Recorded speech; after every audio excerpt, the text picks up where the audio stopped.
Good morning.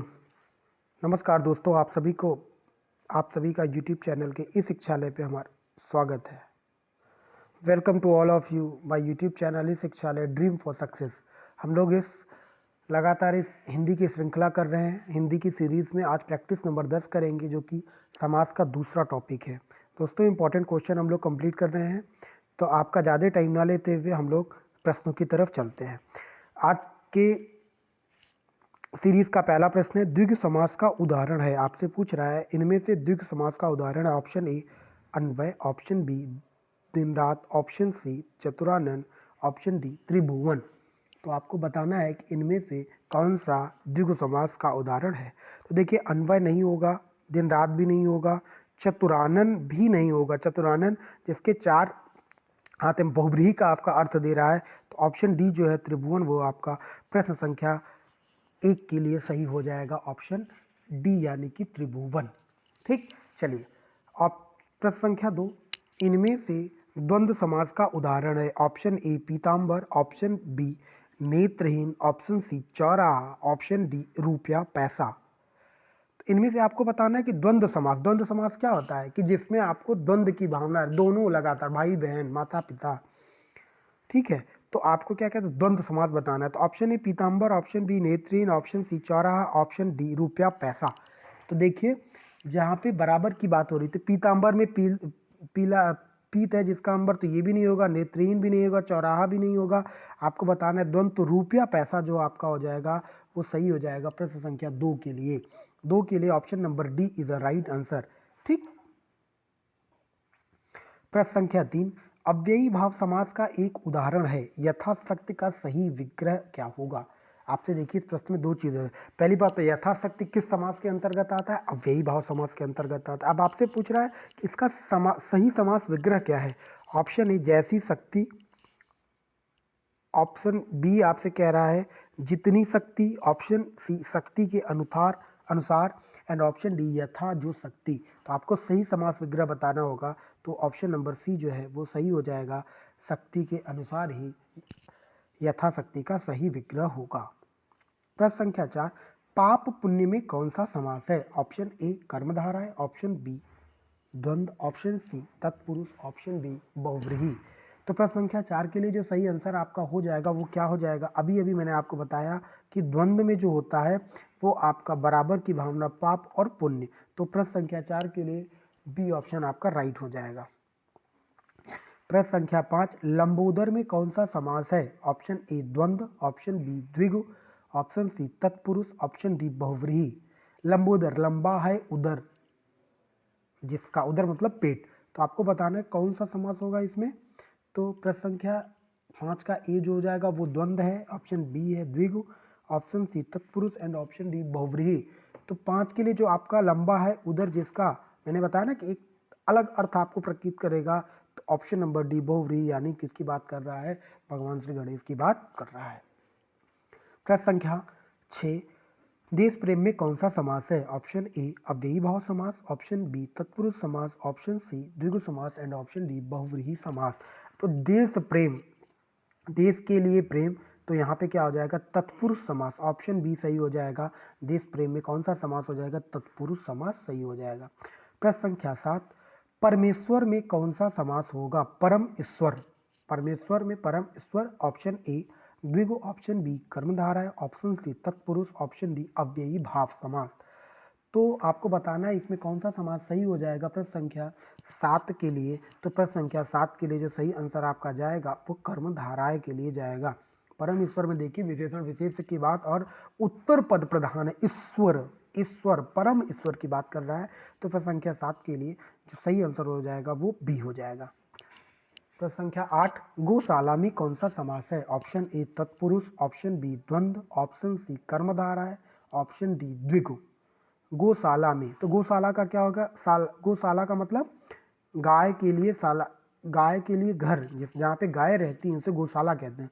तो option A तत्पुरुष, option B द्वंद्व, ऑप्शन सी कर्मधारा एंड ऑप्शन डी द्विगु। तो इस प्रश्न का सही आंसर चला जाएगा प्रश्न ऑप्शन नंबर ए तत्पुरुष समास के लिए। ठीक, प्रश्न संख्या 8 के लिए आपका जो सही आंसर जाएगा वो ए यानी कि तत्पुरुष समास। ऑप्शन बी प्रश्न संख्या 9, नवग्रह में कौन सा समास है? ऑप्शन ए द्विगु, ऑप्शन बी तत्पुरुष, ऑप्शन सी द्वंद्व एंड ऑप्शन डी कर्मधाराय।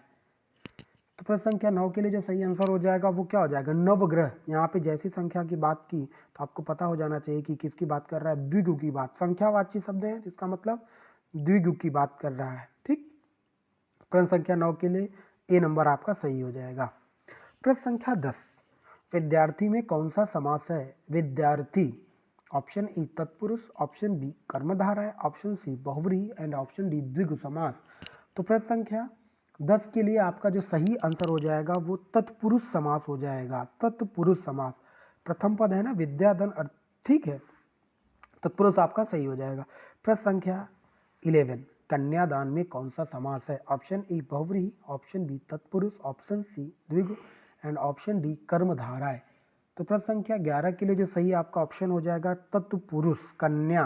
कन्या का दान किया जा रहा है ना, तो तत्पुरुष आपका प्रथम पद प्रधान हो रहा है, तो इसलिए आपका तत्पुरुष समास हो जाएगा। प्रश्न संख्या 11 के लिए बी। प्रश्न संख्या 12, साग पात में कौन सा समास है? साग पात में कौन सा समास है? ऑप्शन ए अव्ययी भाव समास, ऑप्शन बी द्विगु समास, ऑप्शन सी कर्मधाराय समास, ऑप्शन डी द्वंद्व समास। तो आपको बताना है प्रश्न संख्या 12 के लिए सही ऑप्शन क्या हो जाएगा। तो आपको पता है यहाँ पे द्वंद्व की भावना आ रही है ना, साग पात, ऑप्शन नंबर डी द्वंद्व समास सही हो जाएगा प्रश्न संख्या किसके लिए? प्रश्न संख्या 12 के लिए। प्रश्न संख्या 13, नील कमल में कौन सा समास है? ऑप्शन ए बहुव्रीहि, ऑप्शन बी तत्पुरुष, ऑप्शन सी कर्मधारय, ऑप्शन डी द्विगु समास। तो अब देखिए कमल, नील कमल की बात कर रहा है, तो विशेषण विशेष आया ना, विशेषता की बात हुई कि नहीं? तो प्रश्न संख्या 13 के लिए आपका ऑप्शन साफ साफ क्या हो जाएगा? सही आपका ऑप्शन नंबर सी कर्मधारय समास हो जाएगा। उत्तर प्रधान हो रहा है कमल, कमल जो है नीला, नील कमल।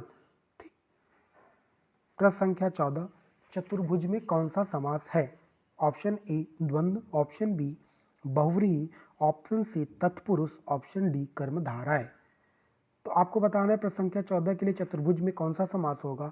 तो चतुर्भुज, अब देखिए यहाँ पे बहुत सारे लोग कंफ्यूज होते हैं कि द्विगु है, द्विगु को ऑप्शन ही नहीं दिया। चतुर्भुज, चार भुजाओं वाले भगवान श्री विष्णु की बात हो रही है, श्री हरि की बात हो रही है।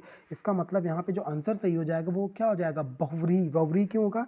क्योंकि ये अलग अर्थ दे रहा है। बहुव्रीहि समास आपका प्रश्न संख्या 14 के लिए सही हो जाएगा। प्रश्न संख्या 15, भाई बहन में कौन सा समास है? भाई यहाँ डैश होना चाहिए, भाई बहन की बात कर रहा है। तो ऑप्शन ए द्वंद्व, ऑप्शन बी बहुव्रीहि, ऑप्शन सी द्विगु, ऑप्शन डी तत्पुरुष समास। तो भाई बहन में आपको पता है बहुत आसान है, क्या हो जाएगा? द्वंद्व समास सही हो जाएगा 15 के लिए। Option number A is a right answer. प्रश्न संख्या 16, वनवास में कौन सा समास है? वन के लिए वास, वनवास। ऑप्शन ए तत्पुरुष, ऑप्शन बी कर्मधारय, ऑप्शन सी द्वंद्व, ऑप्शन डी बहुव्रीहि। तो जो सही आंसर हो जाएगा वो ऑप्शन ए तत्पुरुष जो है वो आपका सही हो जाएगा वनवास के लिए। प्रश्न संख्या 17, पीताम्बर में कौन सा समास है? पीला है ठीक है, ऑप्शन ए बहुव्रीहि, ऑप्शन बी द्वंद्व, ऑप्शन सी कर्मधारय, ऑप्शन डी द्विगु समास। तो 17 के लिए जो सही आंसर हो जाएगा वो क्या हो जाएगा? बहुव्रीहि समास, क्योंकि पीता है अंबर जो है आपका पीताम्बर एक अलग अर्थ आपका देगा, इसलिए यहाँ पे बहुव्रीहि समास हो जाएगा। प्रश्न संख्या 18, नरोत्तम में कौन सा समास है? नरों में जो उत्तम हो। ऑप्शन ए कर्मधारय, ऑप्शन बी तत्पुरुष, ऑप्शन सी अव्ययी भाव, ऑप्शन डी द्वंद्व समास। तो मैंने आपसे क्या कहा कि नरोत्तम, यहाँ पे नर प्रथम पद है ना, नरों में उत्तम की बात कर, प्रथम पद प्रधान हो गया, तो सीधी सीधी सी बात है क्या हो जाएगा आपका? तत्पुरुष समास हो जाएगा।